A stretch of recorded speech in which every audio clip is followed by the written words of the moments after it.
Welcome to the Authentic Life Connection podcast. I'm your host, Seth. I'm a master certified life coach, author, personal trainer, and nutrition specialist. For over a decade, I've been helping people with their dreams and goals for their life and health.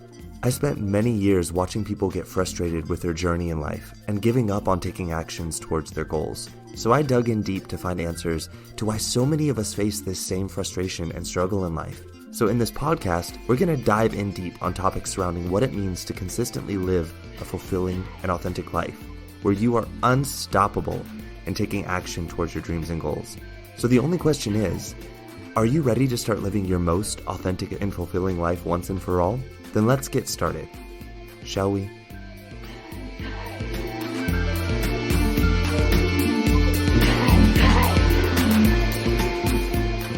Hey everyone, welcome back to the podcast. For those of you listening in for the first time, welcome. You picked a great episode to listen in on because we're talking about something that I feel like all humans experience in life. Some of us, experience it a little bit more deeply than others. This is how the human experience works, is that some of us are a little bit more sensitive and prone to specific emotional I'm going to call it like emotional pots than other people. And it's something that I have personally in my life struggled with. And I want to remind you guys of this, just as a friendly reminder. Everything that I talk about on this podcast is something that I have probably personally dealt with at some point in time in my life. Either that, or sometimes some of the stuff I talk to you guys about is stuff that I'm seeing a lot of my clients facing. Maybe it's not something that I've directly dealt with, but indirectly dealt with in my life. But most of the things that I talk with you all about, I talk with you about them. And most of the things that I help my clients with are things that I have dealt with directly in my life. And what we're talking about today with worry is something that I definitely struggled with for so long in my life. I used to be on anti-anxiety medication because of the amount of worrying that I was doing. I was having panic attacks. I was really in a non-functional place with my anxiety and my worry in my life at one point in time. So when I talk about this with you all today, I want you all to understand that I'm not coming at you from the space of holier than thou, better than you, and this is just something that you all are so, broken for dealing with in life. I'm talking to you all about this because I have dealt with it in my own life, and I know that there is a way out because I've done it with my own life, and I've done it with my clients' lives, and I want you all to have the same opportunity. So when we talk about this today, I want you all to realize I'm talking from a space of absolute compassion. Even when I joke around about this and I talk about how absurd some things that we do with worry, I'm speaking from a space of experience and compassion and knowing. I'm not speaking from a space of just looking at this from a conceptual perspective. My friends, you can ask any of my friends that knew me 5 to 10 years ago how bad I was in my state of anxiety and worry constantly. I mean, it was so debilitating. So that's what I want to talk about today, is this concept of worry. And a lot of you all might call this anxiety, because this is how worry presents itself for people when it becomes sort of a habitual loop for them, is that it manifests itself in what we call anxiety these days, worrying constantly. And the truth is, we can worry about things from the past in a way, but even when we worry about things from the past, what we're actually worrying about is how someone might interpret things from the past in the future and how that's going to affect our future. So typically speaking, when I talk about worry, what we're talking about is like future case scenarios that we are worrying about. And that's kind of what we're going to focus on today. So basically, worry is just mental distress resulting from concern or fear of a future potential problem. It's to think about things that might happen in a way that creates distress, fear, and or unhappiness. And I want to stress that it is potential problems and things that might happen, okay?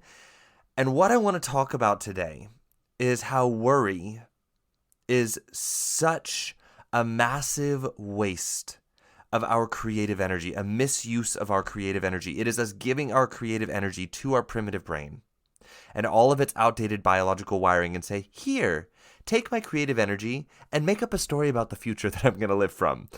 And this is what we do when we actively worry. And that's something I want to differentiate today, is that when I'm talking about worry, there is a difference between experiencing the emotion of worry and then actively worrying.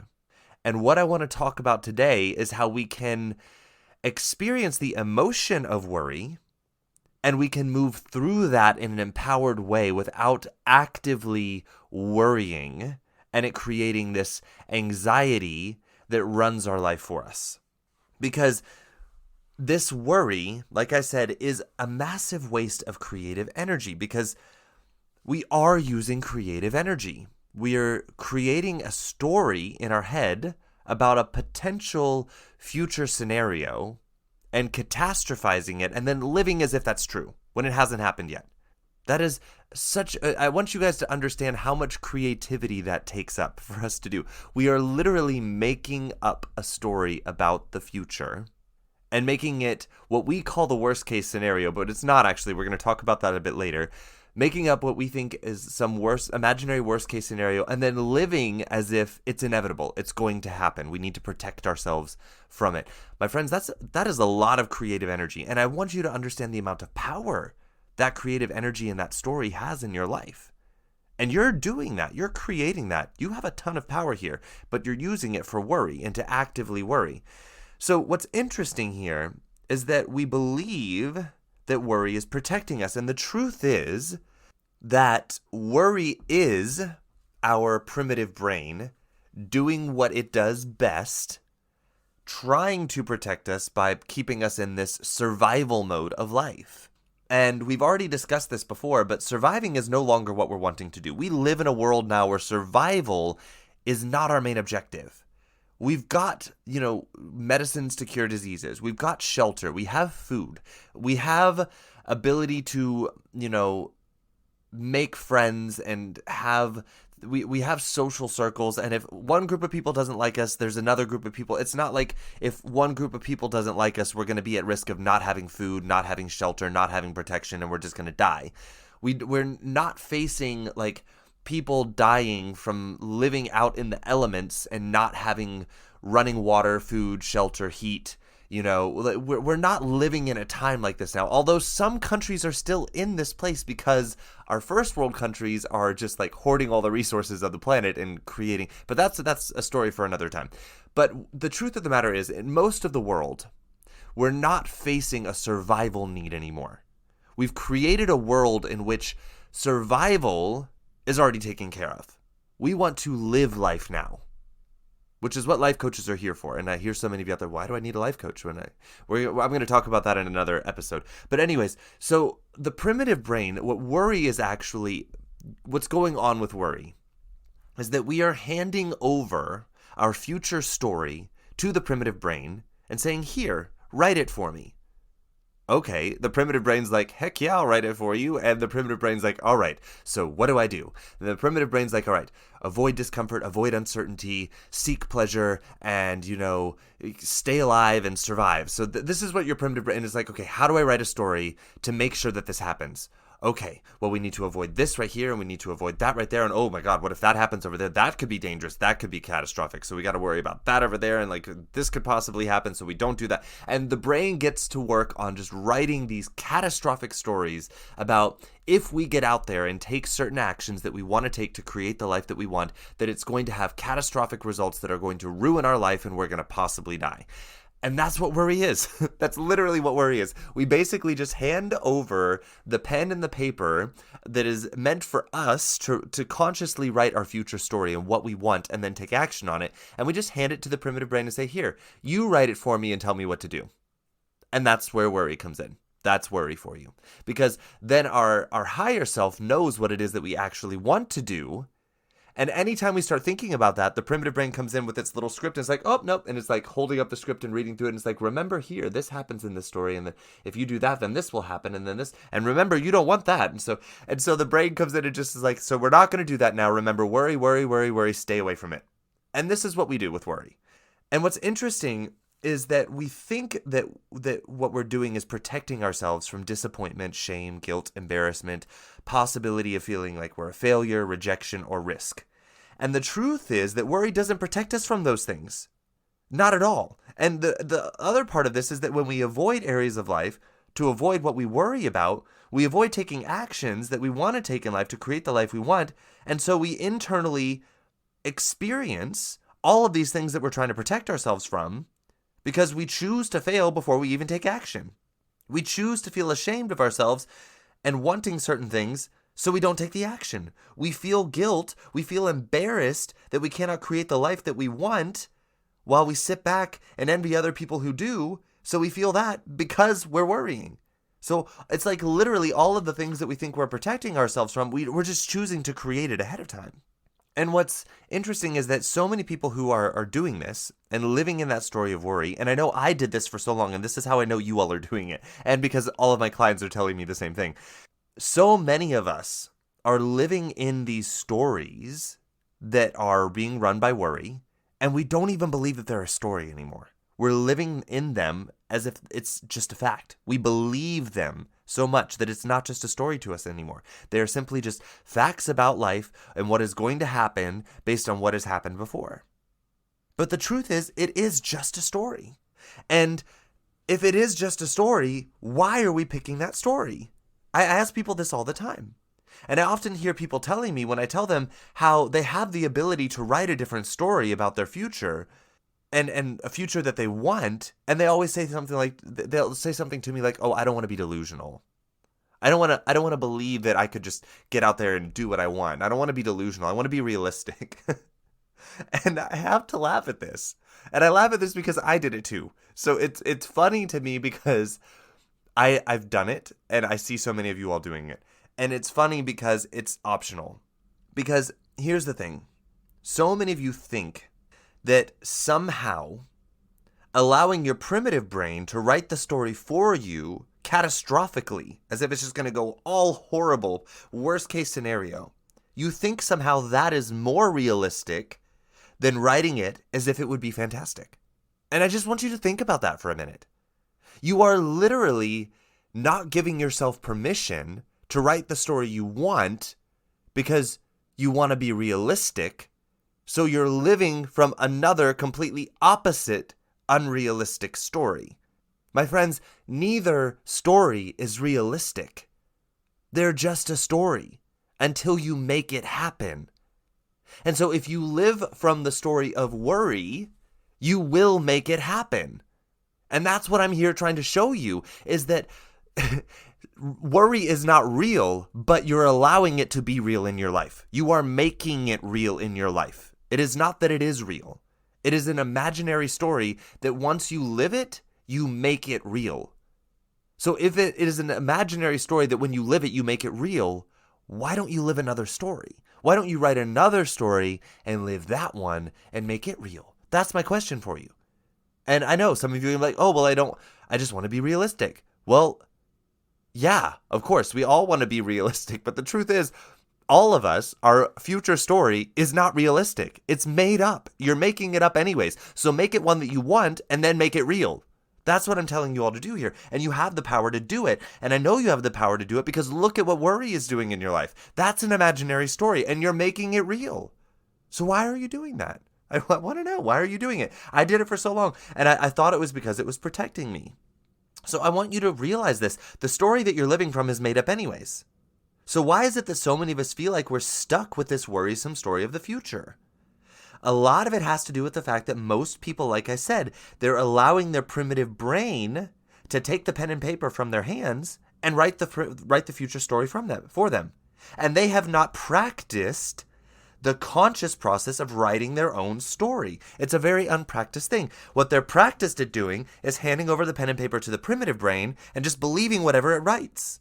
And remember, the primitive brain's drives and preconceptions, they're going to be wired towards a negativity bias because it believes that it can keep you safe and alive this way, which to an extent was true at one point in time. But in the modern context, where we're not just fighting to survive and stay alive, that's not the goal anymore.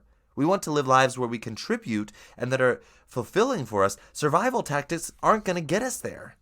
But we're letting the primitive brain run the show. And so that's what you have at the forefront of what is running your life for you and choosing the outcomes of your life for you. So many of you have become so practiced at allowing the primitive part of the brain to convince you to just hand over the keyboard, hand over the pen, hand over the paper, whatever it is that you imagine writing the story of your life on, handing it over, and then allowing it to tell you what is possible for your future.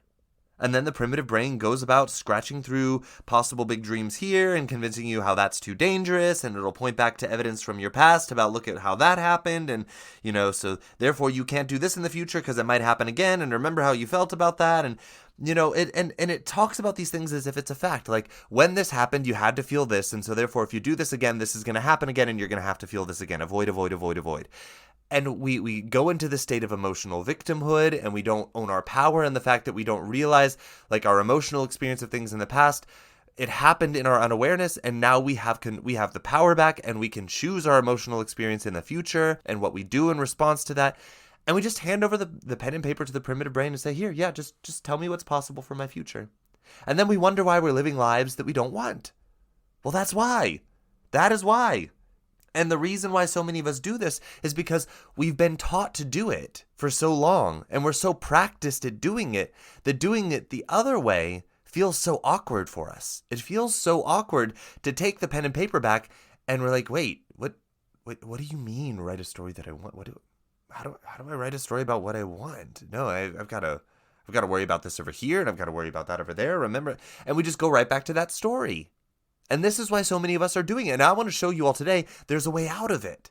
There is a way out of it. You don't have to keep handing the pen and paper to this story of worry in your life. And for those of you out there suffering with anxiety, I'm here to tell you that is where this comes from. You have become so practiced at doing it. And it's not because you're broken.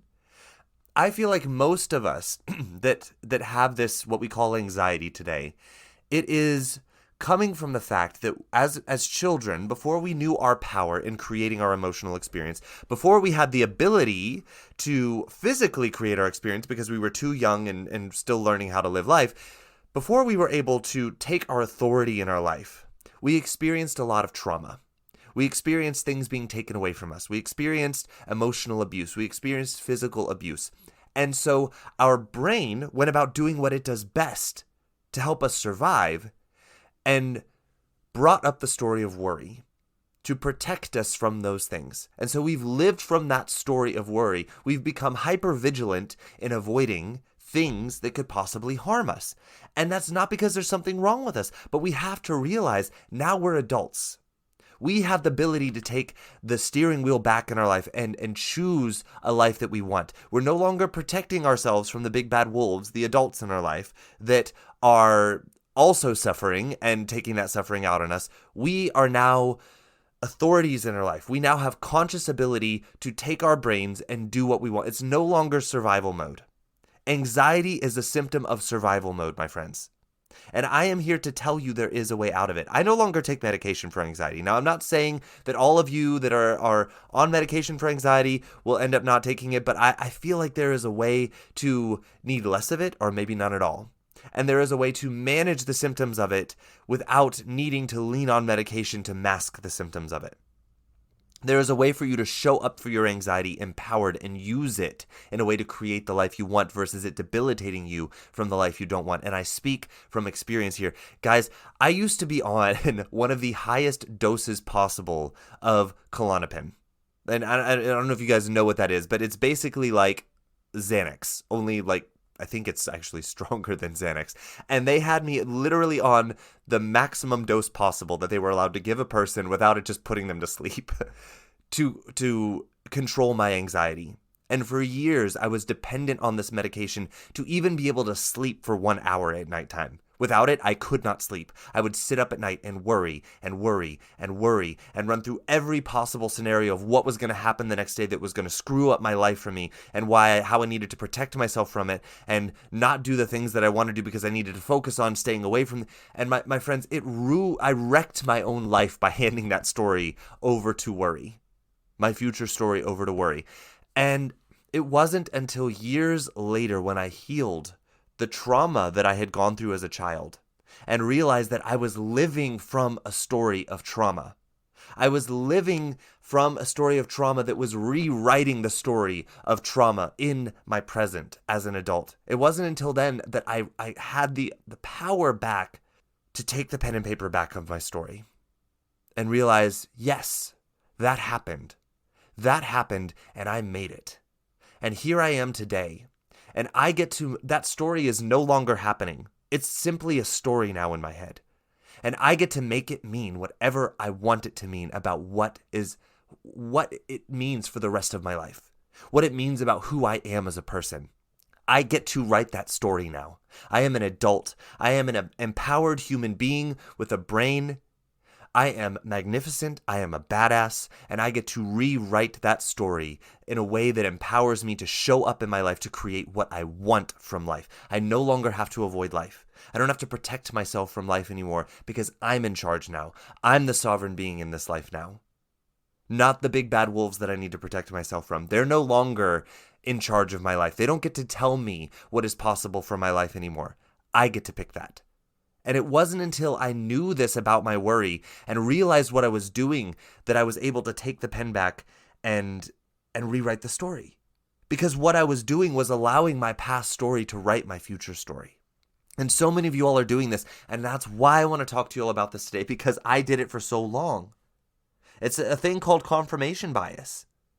When we are worrying, when we are letting worry write the story and point to things in our past that happened and be like, remember when that happened? Remember how you had to feel like this because this happened? And we let it tell us all of these things about how these things are going to happen again in the future, and we're going to have to feel this way about them, and oh my God, that's going to be so terrible. And so what we end up doing is, because of confirmation bias, we look for evidence of those stories repeating in our life, and therefore we recreate them over and over and over and over and over again in our life. And so we keep living the same story over and over again, and we don't even realize that we have handed the pen over, that we have the authority to grab and write a story that we want.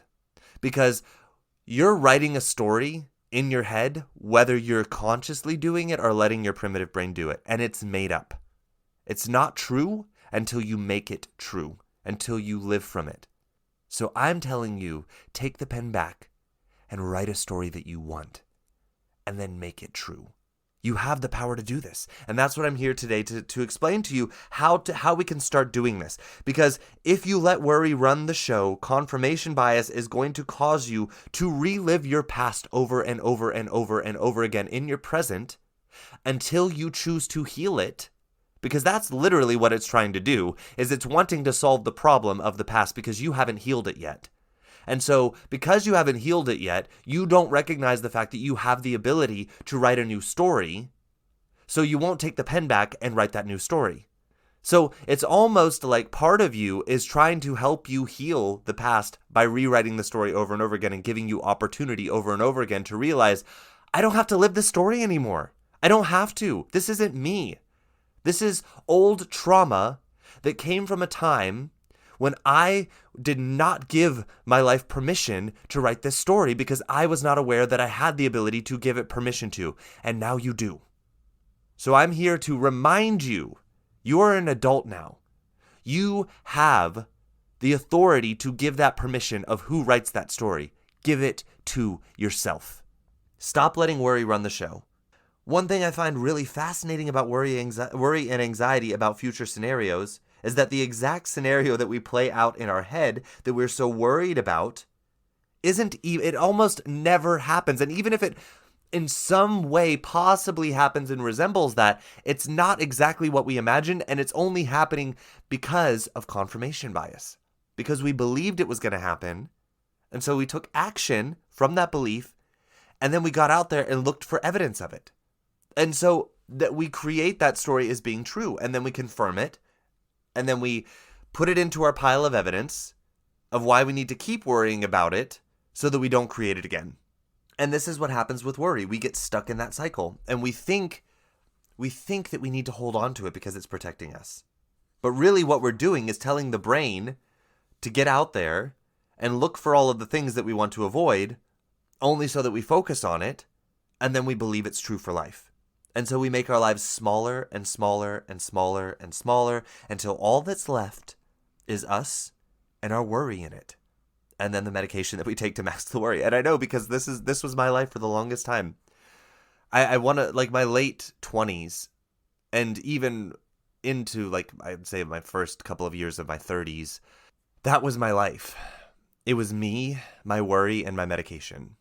And the few friends that I trusted to be close enough to me in my life to call a friend.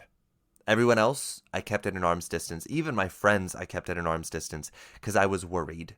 My life just kept getting smaller and smaller and smaller.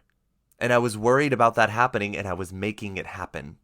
I was literally creating the story of my life as being true, and then living it and making it true for me. And the things that we worry about, the things that I worried about, the possible future scenarios, they never actually happened.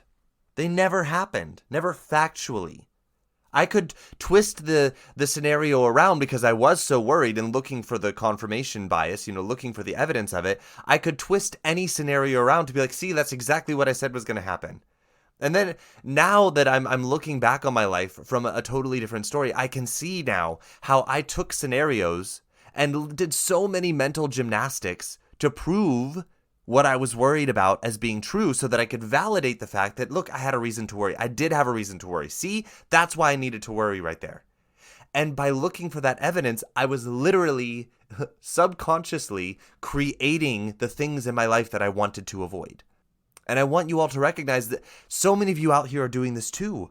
And there's so much powerful realization in that. Worry is such a powerful representation of what the brain and its thinking can produce in the reality of our actual life. And this is where worry becomes problematic. Because the story it causes you to act out produces results in your life that you don't actually want. And then you feel anxious about those results without even realizing you're the one creating it. And this is not blame. This is not blame. This is about taking responsibility. This is about seeing your part in this so that you can take ownership of it and be like, wait, if I'm doing this, then I can do something different. It's not about blame. It's not that there's something wrong with you. It's that you've been taught to do this your whole life, and I want to show you there's another way. Responsibility is about seeing the fact that you can respond differently to create different results. And I want you to see that. Because what you want is a story about what you actually want to happen in life. And then believe that and act on it, and therefore create that in your life. But you're not doing it because you keep handing the pen and paper over to worry. And this creates another problem, because worry uses up a ton of creative energy. And then when we want to use that creative energy to write a story that we want, we feel so drained of creative energy because we've spent it all on writing these detailed, realistic stories of the worst possible case scenario and planning out how we're going to avoid it. And we've used up all of our creative energy on that. But what we want is the creative energy for a story in our life that we actually want, and then planning that out and taking action from that. But since we're so not practiced at creating those stories, what we're more practiced at doing is just handing it over to worry.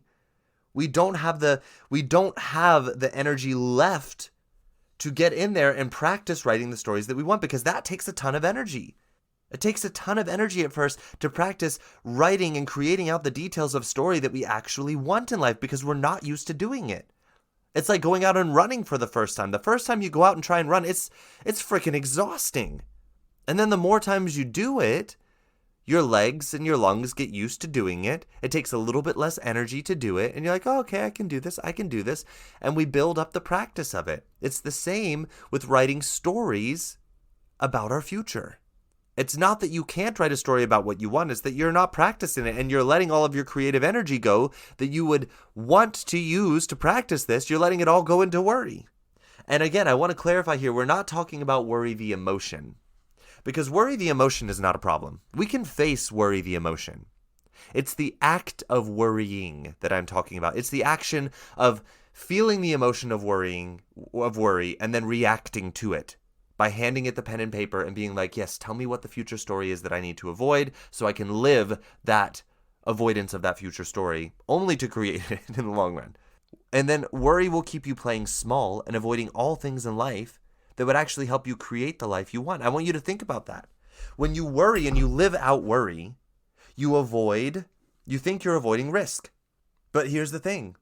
When we want to begin creating the life that we want, that is different in the results than what we currently have, there will be risk involved. Because newness and uncertainty comes with risk. We don't know yet what's going to happen when we take the action. That's the point. We take the action, we find out what happens, then we learn from it, and we do it again. So many of you all, it's you worst case scenario, I'm going to get out there and I'm going to take action and I'm not going to get the results that I want. I need to avoid that. And that's like your worst case scenario. And I'm sitting here thinking, no, that's called getting started. That's called learning. That's part of the process. If you're trying to avoid that, you're avoiding the very process that you want to create the life that you want, because that is getting started. You will get out there. You will fall flat on your face. You're going to get some bumps and bruises and scratches. That's the point. That's how we learn how to do it. No one else is going to be, we're so used to getting these how-to guides that we think are going to explain to us how to do our life.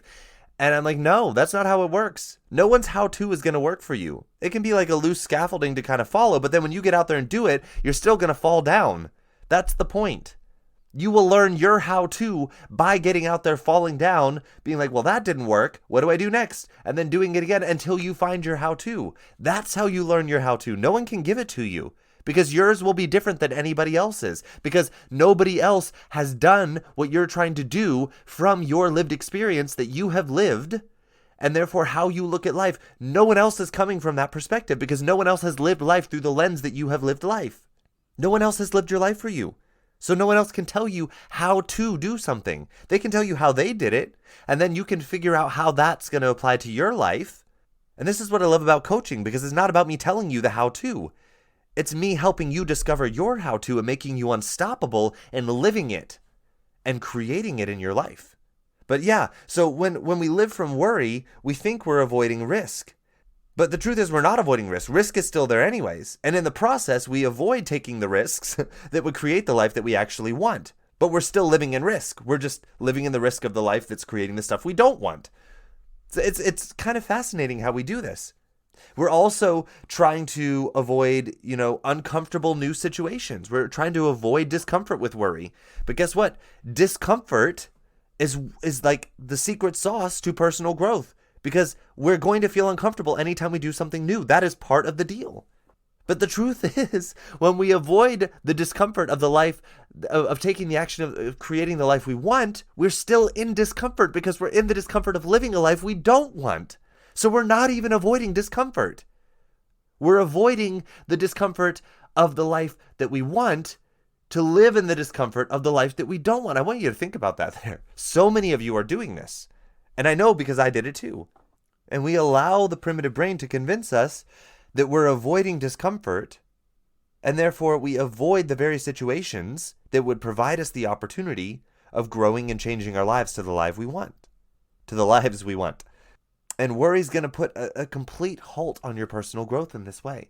Another way it's going to put a complete halt on your personal growth is that worry will convince you to not even consider your own dreams, to reject them the moment that they come up, to choose failure the moment that they come up. Not even at the stage of taking action. Worry will go all the way back to the very act of dreaming and convince you that even dreaming is too dangerous for you, and that you shouldn't even consider having dreams to begin with.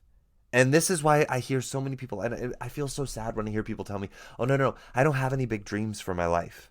And I know when I hear people tell me this, what has happened. They have allowed worry to write their story for so long that they've convinced themselves that they don't have dreams anymore because worry has convinced them it's too dangerous to dream. Because dreams mean uncertainty. Dreams mean possible failure. Dreams mean possible rejection. So worry has them, so many of you out there, convinced to just choose rejection, choose failure, choose uncertainty, choose discomfort ahead of time. reject your dreams, fail at your dreams, live in the uncertainty of never knowing what would happen if you lived your dreams out loud. Just choose that ahead of time. It's better. And so I hear so many of you out here living this life or not even living life. You're surviving a life that you don't even like and convincing yourself, just got to get through. Just have another piece of cake, just have another cookie, just have another glass of wine, just have another shot of whiskey, just have another beer, just watch another television show, just scroll through TikTok again, just scroll through Instagram, just, watch another YouTube video, just do this over here and survive this life. It's safer than dreaming. Because, if you dreamed, you might face rejection, but you're already rejecting yourself. You're already rejecting yourself and what you truly want out of life. And you've convinced yourself that there's nothing that you actually want out of life anymore. But that's the thing, though. The thing about this is part of you knows that that's bullshit.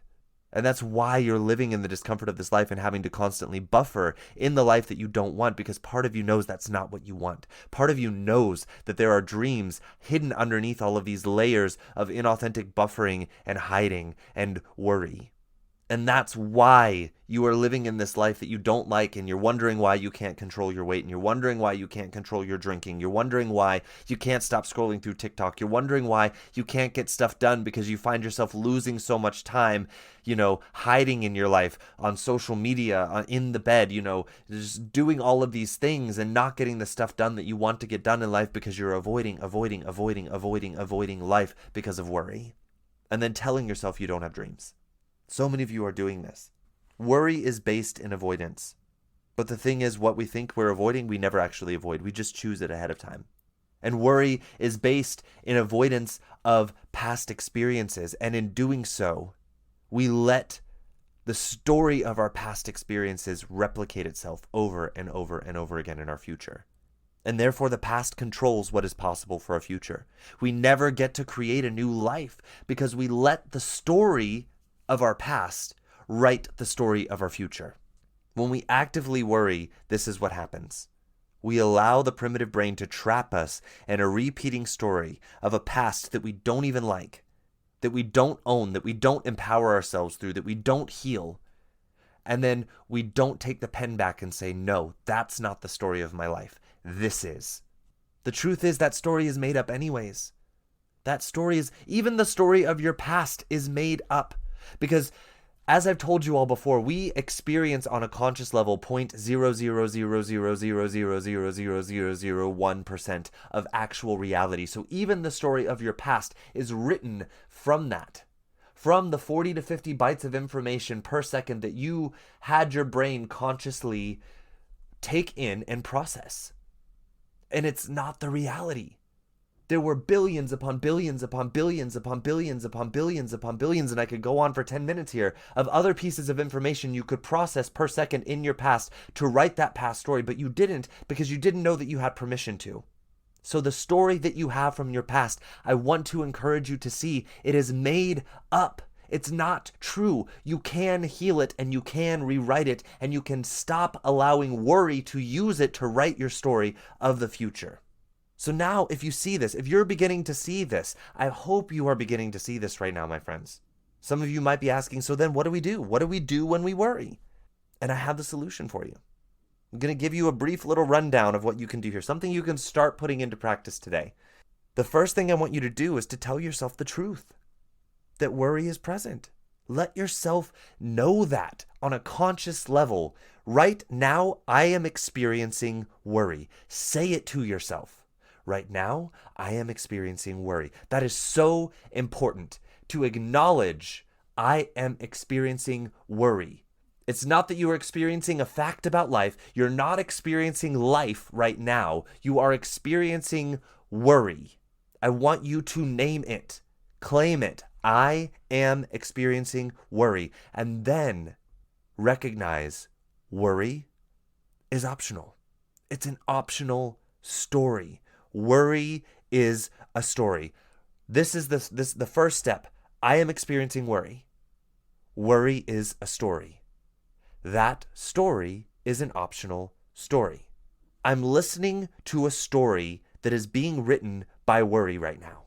Just by doing this in and of itself, I know from experience, it releases that intense vibration that is going on in the background that keeps you like feeling stuck to the worry. Like it's like you're clinging to it. You're like magnetically attracted to it. It's almost like a force of nature. You can't get away from it.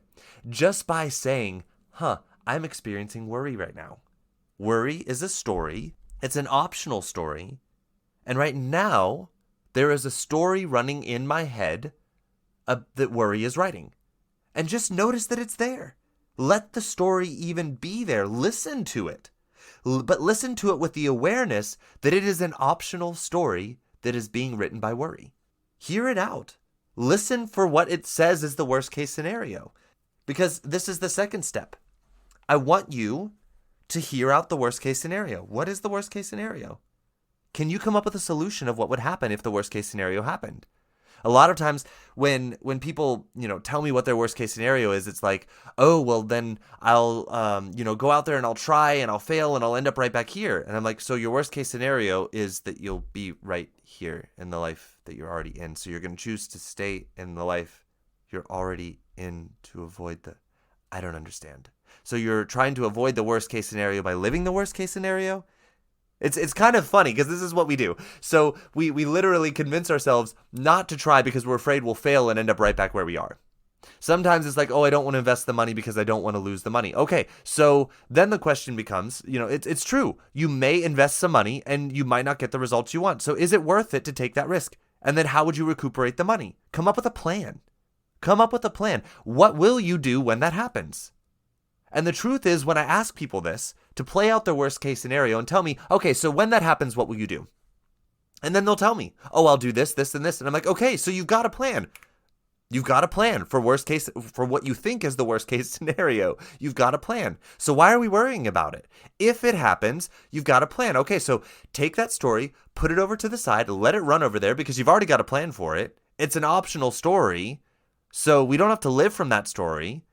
And if it happens, you've got a plan. So why are we letting it run the show? Because here's the funny thing. That's not even the worst case scenario over there. The worst case scenario is that you never find out. You never try. You never know. And so you keep living the life that you're living without ever knowing what could have happened if you tried. That's your worst case scenario. Your worst case scenario, you're already living in it. And the other thing that you thought was the worst case scenario, you've got a plan for. So, all right. It's an optional story, one optional story. So if we know that's an optional story, and we realize that the worst case scenario is that we don't ever actually take action and find out what would be possible, then okay, we're now in this position where we can make a decision. We can make a decision about how we want to write the story in the future. So we're in this position now where we recognize worry is present. Worry is an optional story. Worry is telling us a worst case scenario. We've got a plan for that worst case scenario, but it's not the actual worst case scenario. The worst case scenario is that I never find out what I'm capable of.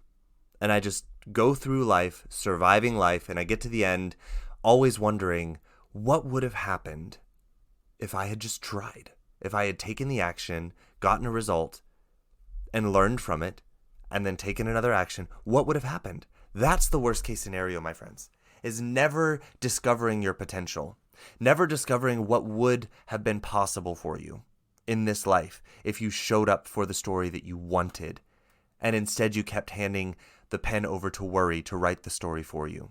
The worst case scenario is getting to the end of your life and realizing you have lived a story that you did not even consciously write. You let your brain, primitive brain, write it for you through the mode of survival. So when we're here, we're at this point. Here's what we do next. We ask ourselves, what is the result that I want to happen in the best case scenario of this imaginary future situation that you now realize you have the ability to write the story for? Use your conscious creative energy for that while your subconscious mind runs its story in the background.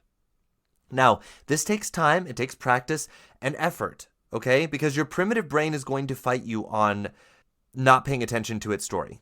So have compassion and patience for your human experience of having a fully evolved brain that is trained to come at you and be like, no, no, no, no, no, don't dream about that over there. That's dangerous. It's going to keep trying to throw the worry up.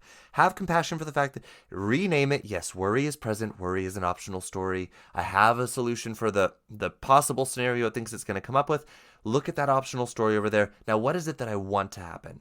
Get back to. What is it that I want to happen? I want you to imagine as much as you can what it is that you want to happen in this future scenario, and realize that it's going to feel difficult. It's going to feel tiring.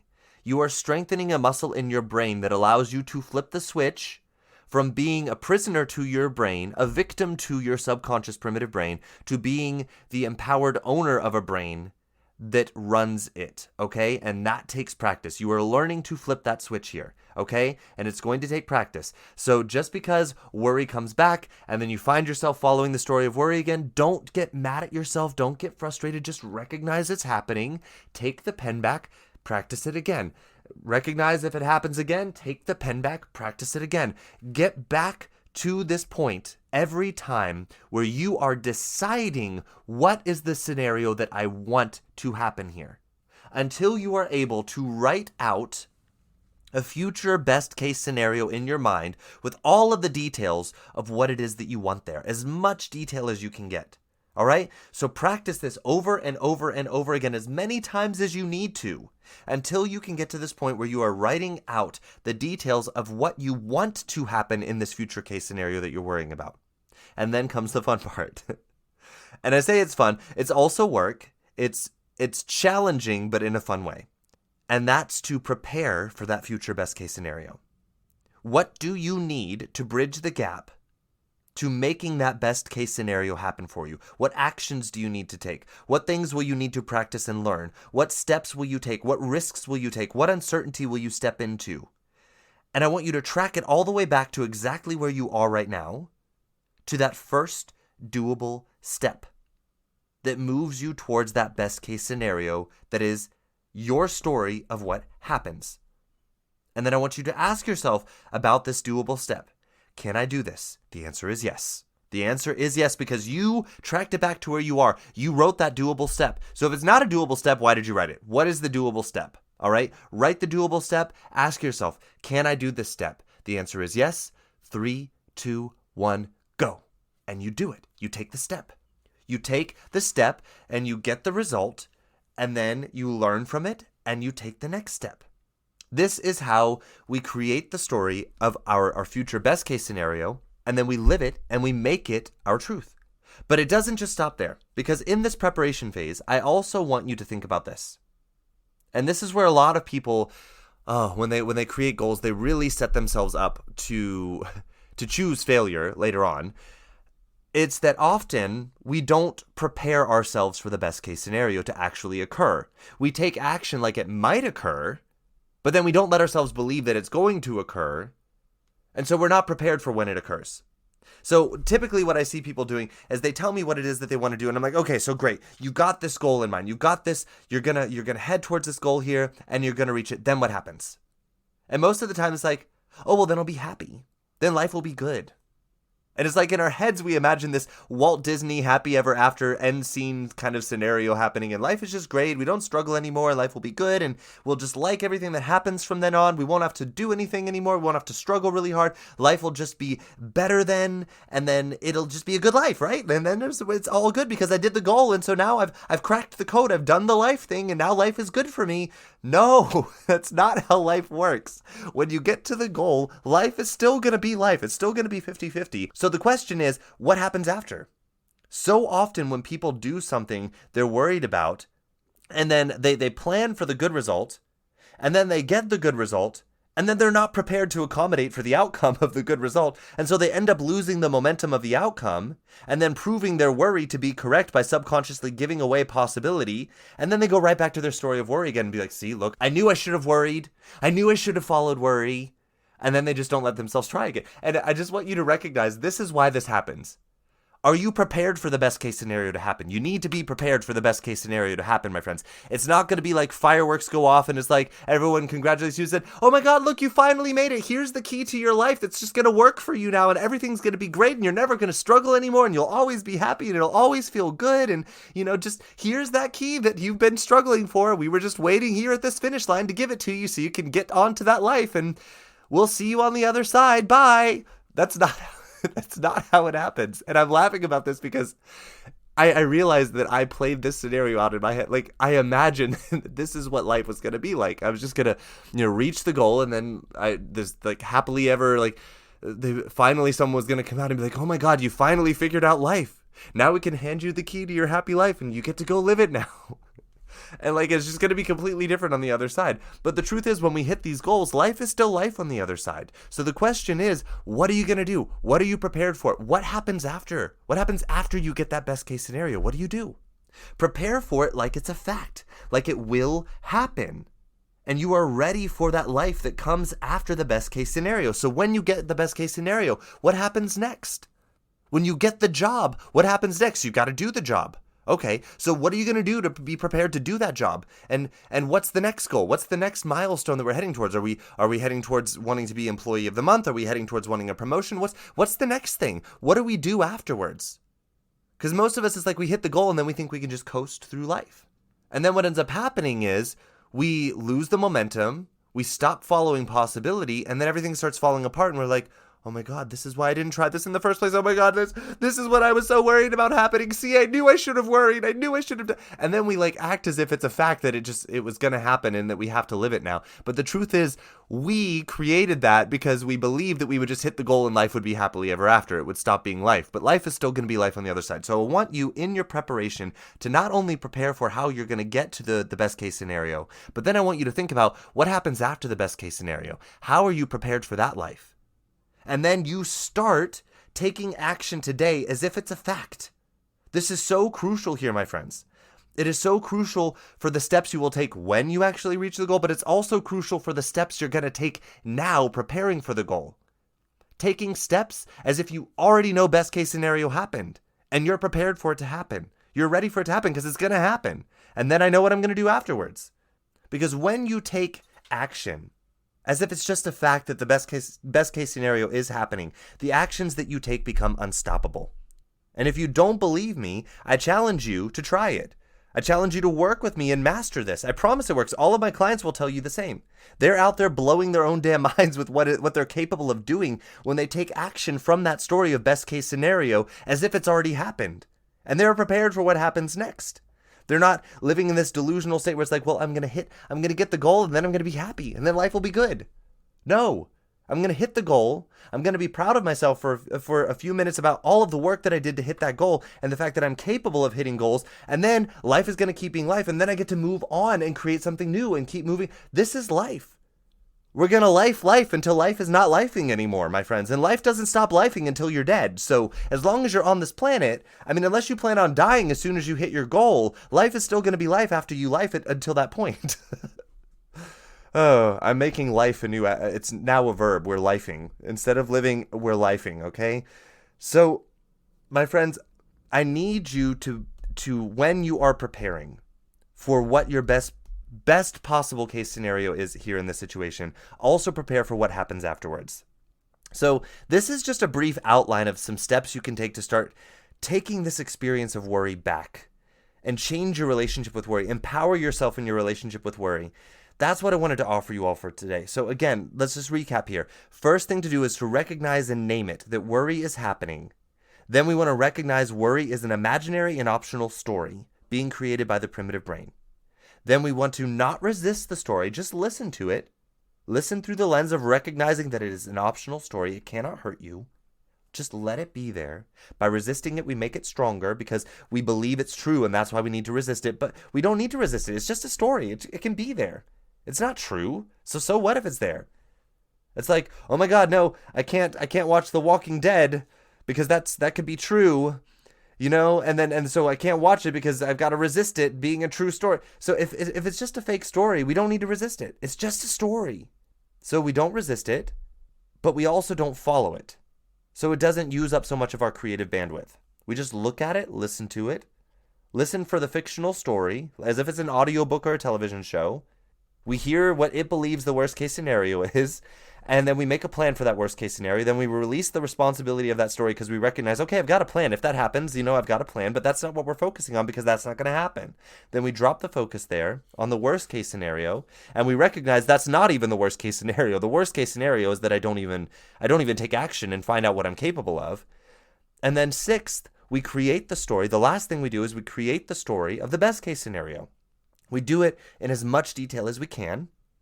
And then we work backwards from that best case scenario to where we are right now.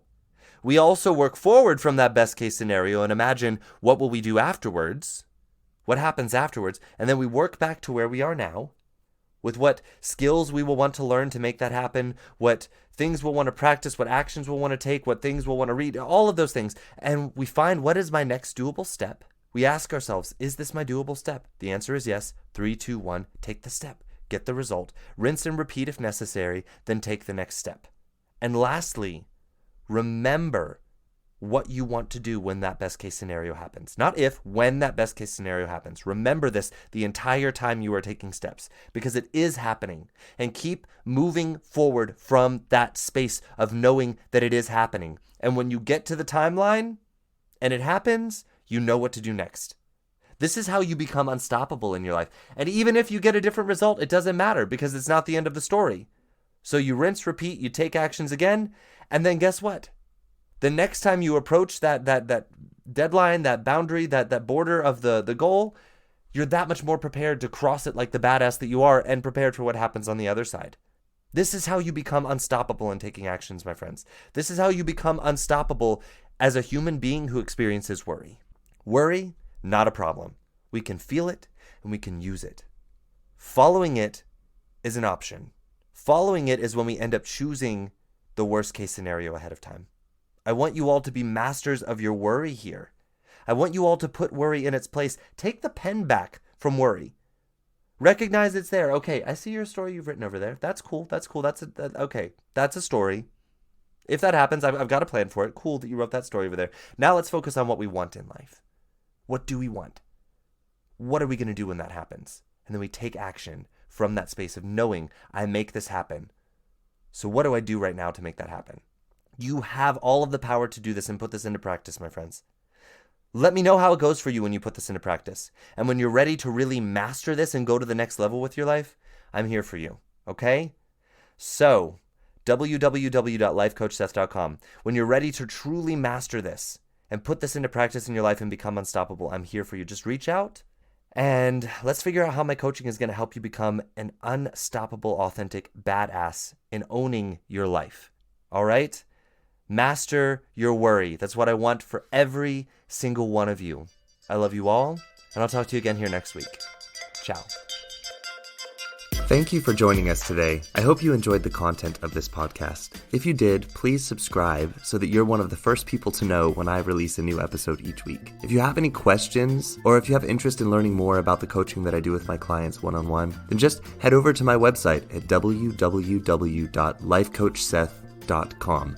That's www.lifecoachseth.com. There you're going to have the ability to reach out to me for questions that you might have, or to book your free discovery call with me to discuss what one-on-one coaching with me might be like for you. You can also check out and order your copy of my book to get a taste of what I'm all about as a person and as a coach. I'm so happy that you joined us today, and I hope to have you here again next week. So until then, let authenticity be the guide to your most unstoppable and fulfilling journey of life.